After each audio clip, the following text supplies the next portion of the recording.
propager du haram ou des innovateurs. Donc ça, c'est l'un des grands méfaits et des grandes erreurs des réseaux sociaux.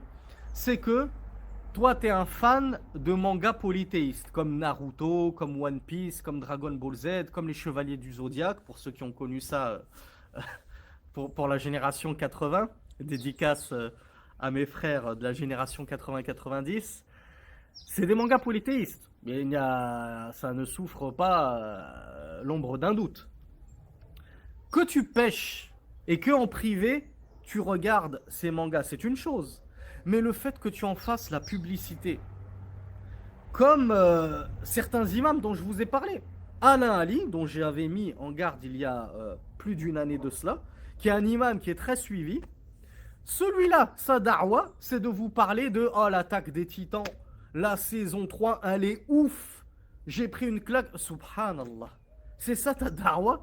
Au lieu d'appeler à Allah et au messager d'Allah, tu appelles les gens à te suivre dans le koufr, dans la mécréance, de savourer des mangas de polythéisme, de regarder du haram, sachant que dans les mangas, il y a plein de musique en plus, sachant que dans les mangas, il y a des femmes qui sont représentées avec des attributs apparents. Déjà, et les savants ont dit, le dessin d'une femme, déjà, chez la majorité des savants, c'est interdit de représenter une femme, d'accord?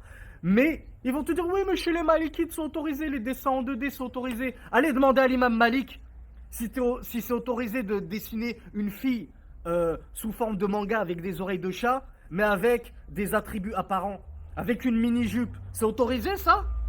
Qu'est-ce que c'est que cette débauche? Qu'est-ce que c'est que ces fatwas à 3 sous? J'ai jamais vu ça de ma vie. Et donc vous allez partager vos péchés publiquement.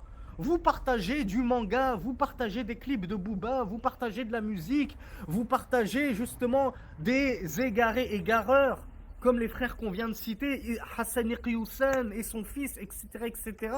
Et vous égarez tout le monde. Vous allez prendre les péchés de tous ceux qui vous ont suivis à cause de votre partage, comme on l'a vu dans le hadith d'hier.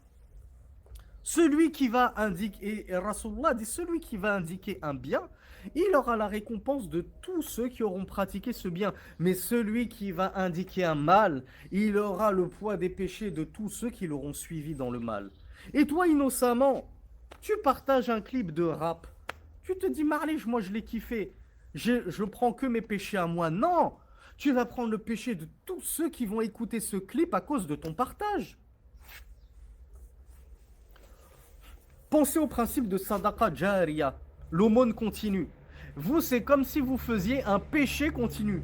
Aussi longtemps que ce clip, on l'écoutera à cause de toi, à cause de ton partage, tu prendras des péchés même dans ta tombe. Imagine que tu partages un clip de rap et tu meurs le soir même. Le lendemain, tu as 10K de followers, 10 000 followers qui écoutent ton clip. Toi, tu es mort. Tes œuvres, elles s'arrêtent. Mais ce péché, non. Il continue de te parvenir dans ta tombe parce que tu as été la cause de ce péché, le sabab de ce péché.